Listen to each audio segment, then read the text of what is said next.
Yes, all students, a very good evening and I wholeheartedly welcome you all for Enlightened Educators. And ಇವತ್ತು ಬಂದು ನಾನು ತುಂಬ important ವಿಷಯ ಮಾತಾಡೋಕ್ಕೆ ಬಂದಿದ್ದೀನಿ. ಸೊ ಏನಪ್ಪ ಅಂತ ಹೇಳಿದ್ರೆ, ಮೊದಲನೇದಾಗಿ ಇವತ್ತು PCS ಎಕ್ಸಾಮ್ ಅನ್ನೋಂಥದ್ದಾಗಿದೆ, ಪ್ರಿನ್ಸಿಪಲ್ಸ್ ಆಫ್ ಕಮ್ಯುನಿಕೇಷನ್ ಸಿಸ್ಟಮ್.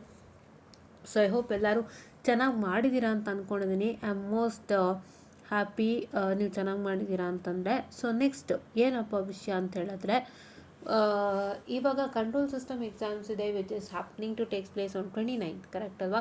29ನೇ ತಾರೀಕು ಆಗ್ತಾ ಇರ್ತಕ್ಕಂಥ ಎಕ್ಸಾಮು ಇವತ್ತು 24 ಇದೆ. ನೆಕ್ಸ್ಟ್ 29 ನಾನು ಚೆಕ್ ಮಾಡಿದೆ, ಈಗ ಇನ್ನೊಂದ್ಸಲ ಮಾಡಿಬಿಡ್ತೀನಿ ರೀ, just a minute. Okay, 29th ಅಂತಾನೆ ಅಂದ್ಕೊಳ್ಳೋಣ. 29th ಅಂತ ಅಂದ್ಕೊಂಡು ಈಗ ನಿಮ್ಮ ಹತ್ರ ಎಷ್ಟು ದಿನ ಇದೆ? ಸೊ 4 + 5, ಸೊ 5 ಡೇಸ್ ಇದೆ. ಸೊ 5 ಡೇಸ್ ಇದೆ. ಸೊ ಆ 5 ಡೇಸ್ನಲ್ಲಿ ನೀವು ಯಾವ ರೀತಿಯಾಗಿ ಒಂದು ಪ್ರಿಪರೇಷನನ್ನು ಮಾಡಬೇಕು? 29th, okay right. ಆ 5 ಡೇಸಲ್ಲಿ ಹೇಗೆ ಪ್ರಿಪ್ರೇಷನ್ ಮಾಡಬೇಕು ಆ್ಯಂಡ್ ಏನೇನು ಸಾಧ್ಯವಾದಷ್ಟು ಅವಾಯ್ಡ್ ಮಾಡಬೇಕು ವ್ಯಾಲ್ಯೂ ಪ್ರಿಪ್ರೇಷನ್ ಅನ್ನೋಂಥದ್ದನ್ನ ನಾನು ತಿಳಿಸ್ಕೊಡ್ತೀನಿ, ಬನ್ನಿ. ಸೊ ಮೊದಲನೇದಾಗಿ ಎಲ್ಲರಿಗೂ ಒಂದು ಆತಂಕ ಇರುತ್ತೆ. ಕೆಲವರಂತೂ ಪಾಪ ಕರೆಕ್ಟಾಗಿ ಓದೇ ಇರಲ್ಲ. ಇನ್ನು 5 ದಿನ ಇದೆ, ಏನು ಓದೋದು, ಏನು ಮಾಡೋದು, ಹೆಂಗೆ ಪಾಸ್ ಮಾಡೋದು, ಕಂಟ್ರೋಲ್ ಸಿಸ್ಟಮು, ಭಯ ಆಗ್ತಿದೆ, ಇವೆಲ್ಲ ಪ್ರಶ್ನೆಗಳು ಬರುತ್ತೆ. ಬಿಕಾಸ್ ನಾನು ತುಂಬ ನೀಟಾಗಿ ಹೇಳೋದಕ್ಕೆ ಬಯಸ್ತೀನಿ. ಏನು ಅಂತ ಹೇಳಿದ್ರೆ, ಎಲ್ಲರಲ್ಲೂ ಒಂದು ಪ್ರಾಬ್ಲಮ್ಮು ಏನು ಗೊತ್ತಾ? ನಂಬರ್ 1 ವೆರಿ ಫಸ್ಟ್ ಪ್ರಾಬ್ಲಮ್ ಏನಪ್ಪ ಅಂತ ಹೇಳಿದ್ರೆ, ಆ ಟೆಸ್ಟಿಗೆ ಓದಿರೋದನ್ನ ಅಲ್ಲೇ ಒಮಿಟ್ ಮಾಡಿಬಿಡ್ತೀರ. ಟೆಸ್ಟಿಗೆ ಓದಿರ್ತೀರ, ಅಲ್ಲೇ ಮರ್ತೋಗುತ್ತೆ ಅಲ್ವಾ? ಹಾಗೆ ಆಗೋದು ನಿಮಗೆ. 3rd ಟೆಸ್ಟ್ ಅಂತೂ ಜ್ಞಾಪಕ ಇರುತ್ತೆ, ಬಿಕಾಸ್ ಈಗ ಬರ್ತಿರ್ತೀರ, right? That's the problem. So ಅದಕ್ಕೆ ಇವಾಗ ಏನಪ್ಪ ಅಂತ ಹೇಳಿದ್ರೆ ಒಂದನ್ನು ನೀಟಾಗಿ ಜ್ಞಾಪಕ ಇಟ್ಕೊಳ್ಳಿ students. I kindly request you all of you. So ಏನು ಅಂತ ಹೇಳಿದ್ರೆ, ಯಾವ ಟೆಸ್ಟಿಗೆ ಓದ್ತಿರ್ತೀರ ಅದನ್ನ ದಯವಿಟ್ಟು ಅಲ್ಲಿ ಒಮಿಟ್ ಮಾಡಿಬಿಡಿ, ಜ್ಞಾಪಕ ಇಟ್ಕೊಳ್ಳಿ ಒಂಚೂರಾದ್ರೂ, ಓಕೆನಾ? ಆ್ಯಂಡ್ ಈಗ ನನಗೆ 4 ದಿನ ಟೈಮ್ ಇದೆ. ನಾನು ಏನು ಮಾಡಬೇಕು? 5 ದಿನ ಅಲ್ವಾ? 5 ದಿನ ಟೈಮ್ ಇದೆ. 5 ದಿನ ಟೈಮ್ ಇದೆ. ನಾನು 5 ದಿನದಲ್ಲಿ ಏನು ಮಾಡಬೇಕು? ಬಿಕಾಸ್ ಎಷ್ಟೋ ಜನಕ್ಕೆ ಹೋಗು ಇನ್ನು 5 ದಿನ ಇದೆ ಅಂದ್ಬಿಟ್ಟು ಇನ್ನೊಂದು ದಿನ ಹಾಳು ಮಾಡ್ತೀರಾ, ಮತ್ತು ಇನ್ನು 4 ದಿನ ಇದೆ ಅಂತ 1 ದಿನ ಹಾಳು ಮಾಡ್ತೀರಾ, ಮತ್ತು 3 ದಿನ ಇದೆ ಅಂದ್ಬಿಟ್ಟು 1 ದಿನ ಇದು ಮಾಡ್ತೀರಾ, ಇನ್ನು 2 ದಿನ ಇದೆ ಮಾಡ್ಕೊಳ್ಳೋಬಿಡು, ಈ ಥರ ಹೋಗ್ತಾ ಇರುತ್ತೆ. ಆ ಥರ ಯೋಚನೆ ಮಾಡಬೇಡಿ. 5 ಡೇಸಿಂದನೇ ಪ್ರಾರಂಭ ಮಾಡಿ. ಅಂದರೆ ಇವತ್ತು ಫುಲ್ ರೆಸ್ಟ್ ತೊಗೊಂಡು ನಾಳೆಯಿಂದ ಪ್ರಾರಂಭ ಮಾಡಿ. ಹೇಗೆ ಮಾಡ್ತೀರಾ ಪ್ರಾರಂಭ ಅಂತ ಅಂದ್ಕೊತೀರಾ? ಮೊದಲನೇದಾಗಿ ನಾನು ಈ ಒಂದು ಸಾರಿ ಫಾರ್ ದ ಡಿಸ್ಟ್ರಾಕ್ಷನ್, ಈ ಒಂದು ವಿಡಿಯೋನ ನಾನು ಮಾಡಿದ್ದೀನಿ, ಓಕೆನಾ? ಈ ಒಂದು ವಿಡಿಯೋನ ನಾನು ಮಾಡಿದ್ದೀನಿ. ಸೊ ಈ ಒಂದು ವಿಡಿಯೋನ ಯಾರ್ಯಾರೆಲ್ಲೋ ವಾಚ್ ಮಾಡಿಲ್ಲ, ಪ್ಲೀಸ್ ಹೋಗ್ಬಿಟ್ಟು ವಾಚ್ ಮಾಡಿ. ತುಂಬ ಜನ ವಾಚ್ ಮಾಡಿಲ್ಲ, ನಂಗೆ ಬೇಜಾರಾಯಿತು. ಏಕೆಂದರೆ ಇಷ್ಟು ಸಪೋರ್ಟ್ ನಾವು ಕೊಡುವಾಗ ನೀವು ವಾಚ್ ಮಾಡ್ತಾ ಇಲ್ಲ ಅಂದ್ರೇನು? ಓಪನ್ ಆಗಿ ಕೆಲವೊಂದು ಫ್ಯಾಕ್ಟ್ಸನ್ನು ಹೇಳಿದ್ದೀವಿ, but you all did not watch. Please to watch it without fail, okay? So ಈ ಒಂದು ವಿಡಿಯೋನ ವಾಚ್ ಮಾಡಿ. ಖಂಡಿತವಾಗ್ಲೂ ನಿಮಗೆ ಕಂಪ್ಲೀಟ್ ಇನ್ಸೈಟ್ಸ್ ಗೊತ್ತಾಗುತ್ತೆ ಹೇಗೆ ಕಂಟ್ರೋಲ್ ಸಿಸ್ಟಮ್ನ ಪಾಸ್ ಮಾಡಬೇಕು ಅಂತ. ಬಟ್ ಅದೆಲ್ಲದರ ಮಧ್ಯ ಇವಾಗ ಹೇಗೆ ನೀವು ಒಂದು 5 ಡೇಸ್ ಟೈಮ್ ಇಟ್ಕೊಂಡು ಏನೇ ನೀವು ಸಾಧ್ಯವಾದಷ್ಟು ಮಾಡಬಹುದು. ಮೊದಲನೇದಾಗಿ ನಾನು ಹೇಳೋದಾದರೆ, all of you please try to study only question paper questions right ನಾವು. They are all your questions. Question paper ಕ್ವಶನ್ಸೇ ನಿಮ್ಮ ಎಕ್ಸಾಮ್ ಕ್ವಶನ್ಸ್ ಅಂದ್ಕೊಂಡು ಪ್ರಾಕ್ಟೀಸ್ ಮಾಡಿ. Nothing works out well, only this works out well. ಯಾವುದು ಬೇಡ. ಯಾವುದೋ ನಾನು notes ಓದ್ತೀನಿ, ಆ ಕಾಲೇಜ್ ನೋಟ್ಸ್ ಓದ್ಕೊತೀನಿ, ಈ ಕಾಲೇಜ್ ನೋಟ್ಸ್ ಓದ್ಕೊತೀನಿ, ಅಷ್ಟೇ ಪ್ರಾಬ್ಲಮ್ಸ್ ಮಾಡ್ತೀನಿ, ಇಲ್ಲ. ಸ್ಟಾರ್ಟಿಂಗ್ ಫ್ರಮ್ ಇಯರ್ 2015 ಟು 2025, ನಾನು ಈ ವಿಡಿಯೋನಲ್ಲೂ ಕೂಡ ಅದೇ ಹೇಳಿದ್ದೀನಿ, ಈಗಲೂ ಅದೇ ಹೇಳ್ತಾ ಇದ್ದೀನಿ. 2015ಇಂದ 2025 ತನಕ ನೀವು ಕ್ವಶನ್ ಪೇಪರ್ಸ್ ತೊಗೊಂಡು ಓದಿದ್ರೆ 100% ನೀವು ಪಾಸ್ ಆಗ್ತೀರಾ. ಬೇರೆ ಏನೂ ಮಾಡೋಂಗಿಲ್ಲ. Nothing else to do it out. Don't do anything amidst this, okay? ಏನು ಬೇರೆ ಮಾಡೋಕ್ಕೆ ಹೋಗಬೇಡಿ, ಕಷ್ಟನೇ ಪಡಬೇಡಿ, ಆಯಿತಾ? ಓಕೆ. ಆ್ಯಂಡ್ ಹೇಗೆ ಈಗ ಓದ್ತಾ ಇರ್ತೀವಿ, ಹೇಗೆ ನಾವು ಓದಬೇಕು? ಎಷ್ಟೋ ಜನ ಬ್ಯಾಹೆಟ್ ಮಾಡ್ತೀರಾ, ಇದು ಮಾಡ್ಕೊಳ್ತೀರಾ, ಅರ್ಥನೇ ಮಾಡ್ಕೊಳ್ಳಲ್ಲ. ಫಸ್ಟ್ ಅರ್ಥ ಮಾಡ್ಕೊಳ್ಳಿ. First understanding is a main thing which you have to do it. Understand ನೀವು ಮಾಡ್ಕೊಂಡಿಲ್ಲ ಅಂತಂದರೆ ಖಂಡಿತವಾಗ್ಲೂ ತುಂಬಾ ಕಷ್ಟ ಆಗುತ್ತೆ. ಅಂಡರ್ಸ್ಟ್ಯಾಂಡ್ ನೀವು ಮಾಡ್ಕೋಬೇಕು, ಅಂಡರ್ಸ್ಟ್ಯಾಂಡ್ ಮಾಡ್ಕೊಂಡು ಓದಬೇಕು. ನಾನು ಈ ವಿಡಿಯೋಲ್ಲೂ ಕೂಡ ಯಾವ್ಯಾವ ಮಾಡೆಲ್ ಓದಬೇಕು, ಹೇಗೆ ಮಾಡಬೇಕು, ಮಾಡಬೇಕು ಅಂತೆಲ್ಲ ಹೇಳಿದ್ದೀನಿ, ವಾಚ್ ಔಟ್ ಮಾಡಿ. ಸೊ ನಾನು ಅದಕ್ಕೆ ಇವತ್ತು ಯಾವ್ಯಾವ ವಿಡಿಯೋ ನೀವು ನೋಡಿದ್ರೆ ಖಂಡಿತ ಕಂಟ್ರೋಲ್ ಸಿಸ್ಟಮ್ನ 5 ಡೇಸಲ್ಲಿ ಪಾಸ್ ಮಾಡ್ತೀರಾ ಅಂತ ತಿಳ್ಸಕ್ಕೆ ಬಂದಿದ್ದೀನಿ. And this is my very first video which I am suggesting to you, that is this video, okay right? Okay. Next ಇನ್ಯಾವ್ಯಾವ ವಿಡಿಯೋನ ನಾವು ಸಜೆಸ್ಟ್ ಮಾಡ್ಬೋದಪ್ಪ ಅಂದರೆ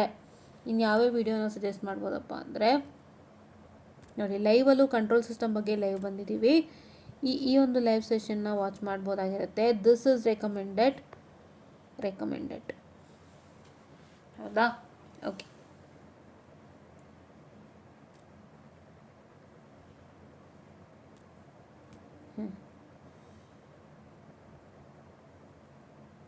ಆ್ಯಂಡ್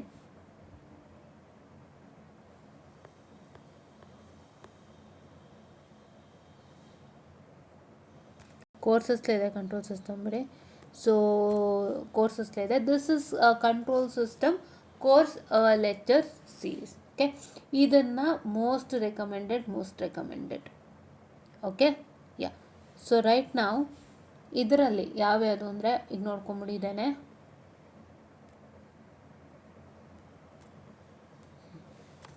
ಮೇನ್ ಇಂಪಾರ್ಟೆಂಟ್ ನಾನು ತೆಗಿತಾ ಇದ್ದೀನಿ. ಏನಪ್ಪ ಅಂತೇಳಿದ್ರೆ ಇದರಲ್ಲಿ ಎಲ್ಲ ಲೆಕ್ಚರ್ ಸೀರೀಸು ಇದೆ. ಪ್ಲೀಸ್ ಲೆಕ್ಚರ್ ಸೀರೀಸ್ ವಾಚ್ ಮಾಡಿ. ಆ್ಯಂಡ್ ಲೆಕ್ಚರ್ ಸೀರೀಸ್ ಮಧ್ಯದಲ್ಲಿ ವಾಚ್ ಮಾಡಬೇಕಾಗಿರ್ತಕ್ಕಂಥ videos, this is your number 1 videos. Number 1 highly recommended.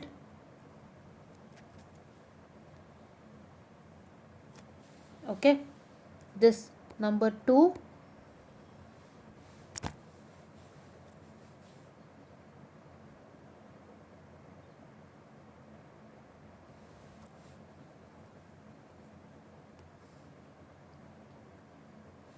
this is number 3. This one doubt clearing session is your number 3.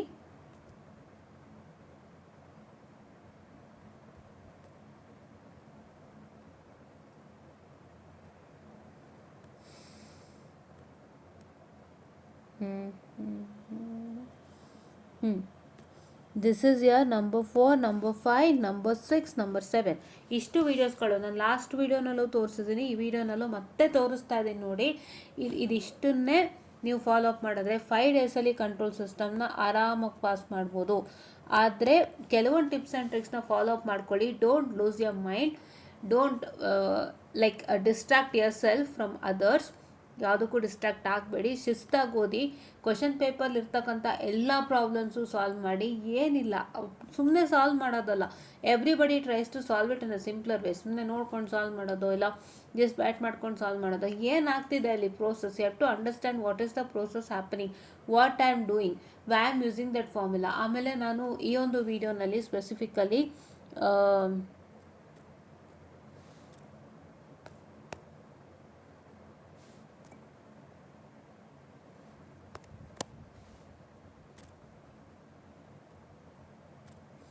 ಈ ಒಂದು ವಿಡಿಯೋನಲ್ಲಿ ನಾನು ಒಂದಿಷ್ಟು ತುಂಬ ಒಳ್ಳೆಯ ಇನ್ಫಾರ್ಮೇಷನ್ಗಳನ್ನು ಹೇಳಿದ್ದೀನಿ.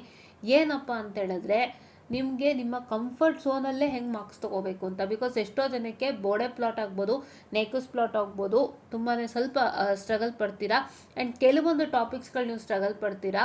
That is a model 1 mechanical system, rotational system, ಅದು ಸ್ವಲ್ಪ ಕಷ್ಟಪಡ್ತೀರಾ. So amidst whichever you all feel as the difficult, ಅದೆಲ್ಲನೂ ಬಿಟ್ಟರೆ ನೀವು ಹೆಂಗೆ ಮಾರ್ಕ್ಸ್ ತೊಗೋಬೋದು ಅಂತ ಕೂಡ ಹೇಳಿದ್ದೀನಿ.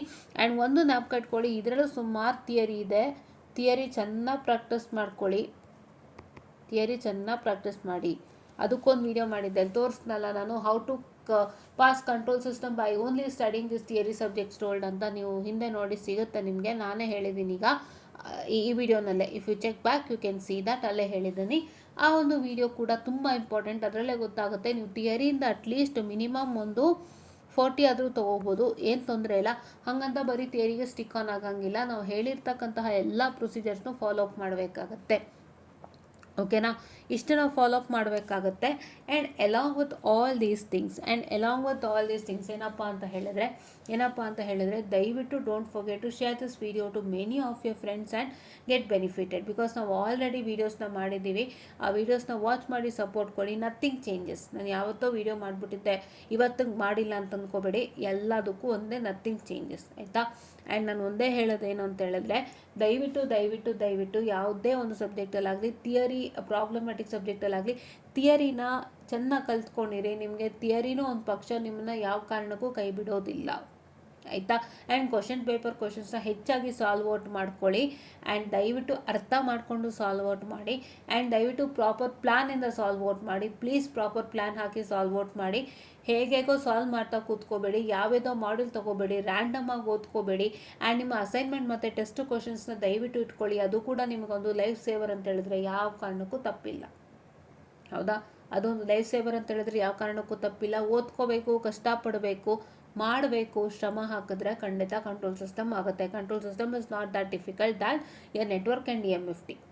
ಕಂಟ್ರೋಲ್ ಸಿಸ್ಟಮ್ DSP ಒಂದಾದರೆ ನೆಟ್ವರ್ಕ್ ಅನಾಲಿಸಿಸ್ EMFT ಒಂದಾಗುತ್ತೆ, ಆಯಿತಾ. ಏನಕ್ಕೆ ಅಂದರೆ they according to the difficulty level I am categorising it as, ಹೌದಾ. ಸೊ ಆ ರೀತಿ ಮಾಡ್ಕೊಳ್ತೀರಾ ಅಲ್ವಾ, ಮಾಡ್ಕೊಳ್ಳಿ. ನಾನು ವೀಡಿಯೋಸು ತೋರಿಸಿದ್ದೀನಿ, ಹೇಳಿದ್ದೀನಿ ಏನೇನು ಮಾಡಬೇಕು ಏನೇನು ಮಾಡಬಾರ್ದು ಅಂತ. ಮೊದಲನೇದಾಗಿ ಪ್ರಾಬ್ಲಮ್ಯಾಟಿಕ್ ಸಬ್ಜೆಕ್ಟಿಗೆ ಒಂದಾಗೋಗಿದೆ EMFT. ಅದರಲ್ಲಿ ನೀವು ಹೇಗೆ ಮಾಡಿದ್ದೀರಾ ಬಿಟ್ಟಿದ್ದೀರಾ ಅದು ಬಗ್ಗೆ ನೀವು ಯೋಚನೆ ಮಾಡೋದು ಬೇಕಿಲ್ಲ. ಬಿಕಾಸ್ ರೈಟ್ ನಾವು it is really not needed. ನಾನು ಅದನ್ನು ಲಾಸ್ಟ್ ವೀಡಿಯೋಲ್ಲೂ ಕೂಡ ಹೇಳಿದ್ದೀನಿ. ಅದ್ರ ಬಗ್ಗೆ ಯೋಚನೆ ಮಾಡಿದ್ರೆ ಬೇರೆ ಸಬ್ಜೆಕ್ಟ್ ಹೆಚ್ಚು ಕಮ್ಮಿ ಆಗುತ್ತೆ. ಬೇರೆ ಸಬ್ಜೆಕ್ಟ್ನ ಫೋಕಸ್ ಮಾಡಿ, ಕಾನ್ಸಂಟ್ರೇಟ್ ಮಾಡಿ. ಇದರಲ್ಲಿ ಏನಾದರೂ ಪ್ರಾಬ್ಲಮ್ ಆಯಿತಾ, ನೆಕ್ಸ್ಟ್ ಸಮ್ಮರ್ ಸೆಮ್ ಕೊಡ್ತಾರೆ, ಅವಾಗ ಮಾಡ್ಕೊಳ್ತೀರಾ ಅಂತೆ. ಆ್ಯಂಡ್ ಈ PCS ಕೂಡ ಅಷ್ಟೇ, ಚೆನ್ನಾಗಿ ಮಾಡಿದರೆ ಸಂತೋಷ. ಏನಾದ್ರು ಪ್ರಾಬ್ಲಮ್ ಆಯಿತು ಅಂದರೆ ಯಾರು ಯೋಚನೆ ಮಾಡಬೇಡಿ. ಯೋಚನೆ ಮಾಡೋದ್ರಿಂದ ನಥಿಂಗ್ ವರ್ಕ್ಸ್ ಔಟ್. ಸುಮ್ಮನೆ ಟೆನ್ಷನ್ ಆಗುತ್ತೆ, ಮೈಂಡ್ಗೂ ಹಿಂಸೆ ಆಗುತ್ತೆ ಹೊತ್ತು ನಥಿಂಗ್ ವಿಲ್ ಹ್ಯಾಪನ್. ಬೇರೆ ಏನಾಗೋದಿಲ್ಲ ಅಲ್ಲಿ. ನಿಮಗೆ ಫಸ್ಟ್ ಎಕ್ಸಾಮ್ ಕ್ಲಿಯರ್ ಮಾಡಬೇಕು, ಎಲ್ಲ ಎಕ್ಸಾಮ್ನೂ ಪಾಸ್ ಮಾಡಬೇಕು ಅಂದರೆ ಹಳೆ ಎಕ್ಸಾಮ್ ಏನು ಹೆಚ್ಚು ಕಮ್ಮಿ ಆಗಿರೋದನ್ನ ಮತ್ತು ಈ ಎಕ್ಸಾಮ್ಗೆ ಕಾನ್ಸಂಟ್ರೇಟ್ ಮಾಡುವಂತಹ ಒಂದು ಸಣ್ಣ ಕೆಲಸವನ್ನು ನೀವುಗಳು ಮಾಡ್ತು ಅಂತಂದರೆ ಖಂಡಿತವಾಗ್ಲೂ ಹೇಳ್ತೀನಿ ನಿಮ್ಮ ಎಕ್ಸಾಮ್ ಸಕ್ಸಸ್ ಆಗುತ್ತೆ. ಓಕೆನಾ. ಆ್ಯಂಡ್ ಖಂಡಿತವಾಗ್ಲೂ ನಾನು ಇಲ್ಲಿ ಹೇಳಿರೋ ಅಷ್ಟನ್ನು ಫಾಲೋ ಅಪ್ ಮಾಡ್ತೀರಾ ಅಲ್ವಾ. ವೀಡಿಯೋಲಿ ಏನೂ ಇಲ್ಲ ಅಂದ್ಕೋಬೇಡಿ, ತುಂಬ ವಿಷಯ ಇದೆ. ಮತ್ತೆ ಹೇಳ್ತಿದ್ದೀನಿ, ಯಾರು ಈ ಥರ ವೀಡಿಯೋಸ್ಗಳು ನೋಡೋದೇ ಇಲ್ಲ, ಸಪೋರ್ಟ್ ಮಾಡೋದೇ ಇಲ್ಲ. ನಿಮಗೆ ಒಂದು ಕ್ವಶನ್ ಜಸ್ಟ್ ಬರೆದುಬಿಟ್ಟು ಇಷ್ಟು ಕ್ವಶನ್ಸ್ ಅಂತ ಓದ್ಬಿಟ್ರೆ ಅದನ್ನು ತುಂಬ ಚೆನ್ನಾಗಿ ನೋಡ್ತೀರಾ. But those questions won't really come for exam, I bet. ಸುಮಾರು ಕಡೆ ನಾನು ನೋಡಿದ್ದೀನಿ, ಕ್ವಶನ್ಸ್ನ ಬರ್ಕೊತಾರೆ, ಅದನ್ನು ಓದ್ಕೊತಾರೆ. ಈ ಕ್ವಶನ್ಸು ಇದು ಪಾಸಿಂಗ್ ಪ್ಯಾಕೇಜ್ ಅಂತ. ಪಾಸಿಂಗ್ ಪ್ಯಾಕೇಜ್ ಅನ್ನುವಂಥದ್ದು ಏನು ಅಂತ ಹೇಳಿದ್ರೆ ನಿಮಗೆ ದ ಮೋಸ್ಟ್ ಇಂಪಾರ್ಟೆಂಟ್ ಕ್ವಶನ್ಸ್ ಅಂದರೆ ಪ್ರತಿ ಎಕ್ಸಾಮ್ನಲ್ಲೂ ರಿಪೀಟೆಡ್ ಆಗಿ ಬರ್ತಾ ಇರ್ತಕ್ಕಂಥ ಕ್ವಶನ್ಸ್ಗಳು ಮಾತ್ರ. ಸೊ ನಿಮಗೆ ಅದೇ ಥರ ಕ್ವಶನ್ಸ್ ಬರುತ್ತೆ, ಇಲ್ಲ ಅದೇ ಕ್ವಶನ್ ಬರುತ್ತೆ ಅಂತ ಯಾವ ಎಕ್ಸ್ಪೆಕ್ಟೇಷನ್ಸು ಖಂಡಿತ ಇಟ್ಕೋಬೇಡಿ. ನಾನು ಯಾಕೆ ಅಂತಂದರೆ ಪ್ರಾಬ್ಲಮ್ಯಾಟಿಕ್ ಸಬ್ಜೆಕ್ಟಲ್ಲಿ ಸ್ಪೆಷಲಿ ಅದೇ ಬರುತ್ತೆ ಅಂತ ಯಾವ ಗ್ಯಾರಂಟಿನೂ ಹೇಳೋಕ್ಕೆ ಬರಲ್ಲ. ಥಿಯರಿಲಾದರೆ ಒಪ್ಕೊಳ್ಳೋಣ, ಥಿಯರಿಲಾದರೆ ಪಾಸಿಂಗ್ ಪ್ಯಾಕೇಜ್ ನಾನು 200% ಒಪ್ಕೋತೀನಿ, ಒಂದಿಷ್ಟು ಭಾಗಾರು ಬಂದೇ ಬರುತ್ತೆ. ಥಿಯರಿಲಂತೂ ಯಾವ ಮೋಸ ಆಗಲ್ಲ. ಬಟ್ ಪ್ರಾಬ್ಲಮ್ಯಾಟಿಕ್ ಸಬ್ಜೆಕ್ಟಲ್ಲಿ ತುಂಬ ಕಡಿಮೆ. ಅವ್ರು ಬೇಕಾದಂಗೆ ಕ್ವಶನ್ ಪೇಪರ್ನ ಸೆಟ್ ಮಾಡ್ಕೊಳ್ತಾರೆ ಡಿಫಿಕಲ್ಟಿ ಲೆವೆಲ್ ತಕ್ಕಂಗೆ. ಸೊ ಅದಕ್ಕೆ ನೀವು ಯಾವುದೇ ಕಾರಣಕ್ಕೂ ಯೋಚನೆ ಮಾಡದಂತೆ ಫಸ್ಟು ಪಾಸಿಂಗ್ ಪ್ಯಾಕೇಜ್ ಅನ್ನೋ ಐಡಿಯಾಲಜಿನ ಬಿಟ್ಟು ಒಂದಿಷ್ಟು ಕ್ವಶನ್ಸ್ ಕೊಡ್ತಾರೆ, ಯಾರೋ ಒಂದಿಷ್ಟು ಕ್ವಶನ್ಸ್ ಬರ್ಕೊಂಡು ಬಂದು ಹೇಳ್ತಾ ಇರ್ತಾರೆ, ಇದು ಓದ್ಕೊಳ್ಳಿ, ಇದು ಮಾಡಿ, ಪಾಸ್ ಆಗಬೇಕು ಅಂದರೆ ಇದು ಮಾಡಿ ಅಂತ ಅದನ್ನ ಬಿಟ್ಟು ನೀವೆಲ್ಲ ಇಡೀ ಕ್ವಶನ್ ಪೇಪರ್ನ ಓದುವಂತಹ ಜವಾಬ್ದಾರಿ ನಿಮ್ಮದು. Starting from 2015 to 2025 you are held responsible to practice all the questions from those particular question papers to crack your exam without fail. ಇಲ್ಲಾಂದರೆ ಖಂಡಿತ ನೀವು ಎಕ್ಸಾಮ್ನ ಕ್ರ್ಯಾಕ್ ಮಾಡೋದಕ್ಕಾಗಲ್ಲ. ಆ್ಯಂಡ್ ಎಕ್ಸಾಮ್ನ ಕ್ರ್ಯಾಕ್ ಮಾಡೋದಕ್ಕೆ ಈ ಎಕ್ಸಾಮ್ನ ಸ್ಪೆಷಲಿ ಇನ್ನೊಂದು ಮುಖ್ಯ ಪಾತ್ರ ಏನು ಅಂದರೆ ಕಾನ್ಸೆಪ್ಟ್ ಅಂಡರ್ಸ್ಟ್ಯಾಂಡಬಿಲಿಟಿ. ಎಷ್ಟು ಮಟ್ಟ ಕಾನ್ಸೆಪ್ಟ್ ಅರ್ಥ ಮಾಡ್ಕೊಂಡಿದ್ದೀರಾ ಅವಾಗ ನಿಮ್ಗೆ ಇನ್ನೂ ಹೆಲ್ಪ್ ಆಗುತ್ತೆ. ಆ್ಯಂಡ್ ನಿಮಗೆ ಹೇಗಿರಬೇಕು ಅಂದರೆ ನೋಡಿದ ತಕ್ಷಣ ಈ ರೀತಿಯಾಗಿದೆ ಕಾನ್ಸೆಪ್ಟು, ನಾನು ಹೀಗೆ ಮಾಡಬೇಕು ಅನ್ನೋದು ನಿಮಗೆ ಅರ್ಥ ಆಗಬೇಕು. ಅಲ್ಲಿ ತನಕ nothing works out to be fruitful. ಹೌದಾ. ಸೊ ಇಷ್ಟೆಲ್ಲ ಮಾಡ್ತೀರಾ ಅಲ್ವಾ, ಕಲ್ತ್ಕೋತೀರಾ ಅಲ್ವಾ. ಯಾವುದೇ ಒಂದು ಫಿಕ್ಸೆಡ್ ಕ್ವಶನ್ಸ್ಗೆ ಬಲಿಯಾಗದಂತೆ ನಾನು ಹೇಳಿದಂಥ 10 ವರ್ಷದ ಕ್ವಶನ್ ಪೇಪರ್ ಮಾಡಿ ಪಾಸ್ ಮಾಡ್ತೀರಾ ಅಲ್ವಾ, ಎಲ್ಲರೂ ಮಾಡ್ತೀರಾ ಅಲ್ವಾ.